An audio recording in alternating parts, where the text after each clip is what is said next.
تخریب و صاف کردن قطعه 41 بهشت زهرا، مزار هزاران مجاهد شهید به دستور خامنه‌ای. از بین بردن آثار نسل‌کشی و جنایت علیه بشریت، مشارکت در این جنایت‌های سبعانه است.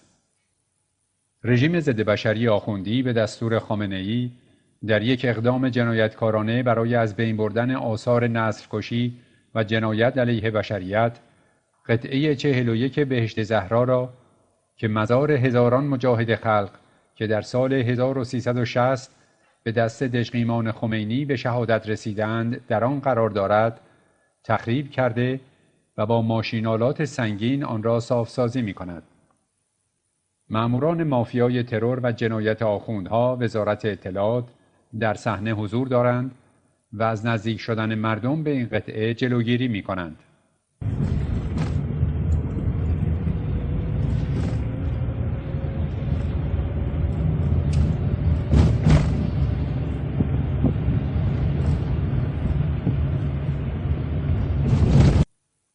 این قطعه از 40 سال پیش همواره تحت نظارت و کنترل نیروهای سرکوبگر رژیم قرار داشت و رفت و آمد به آن را کنترل می‌کردند. از همان زمان همواره مأموران رژیم آخوندی سنگ‌های مزار مجاهدین را می‌شکستند و یا مورد اهانت قرار می‌دادند. قسمت‌هایی از این قطعه را هم تخریب کرده بودند. اما حالا قصد نابودی کامل این قطعه و پاک کردن آثار جرم را دارند. پروفسور جاوید رحمان، گزارشگر وقت ملل متحد، درباره وضعیت حقوق بشر در ایران در گزارش خود در ژوئیه 2024 اعدام‌های 1360 را مصداق جنایت علیه بشریت و نسل‌کشی توصیف کرد و از کشورهای عضو سازمان ملل متحد خواست تا از صلاحیت قضایی جهانی برای تحقیق، صدور حکم بازداشت و تعقیب افراد دست‌اندرکار این جنایت استفاده کنند.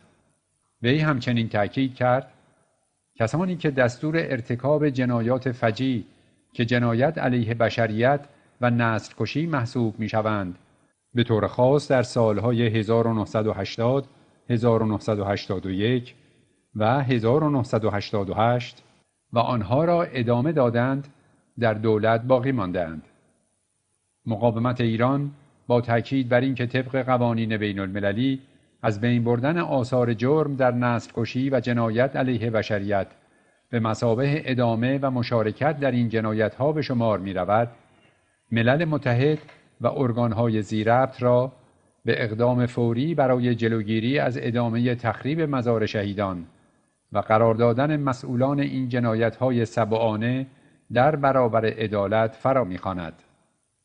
دبیرخانه شورای ملی مقاومت ایران، 20 مرداد 1404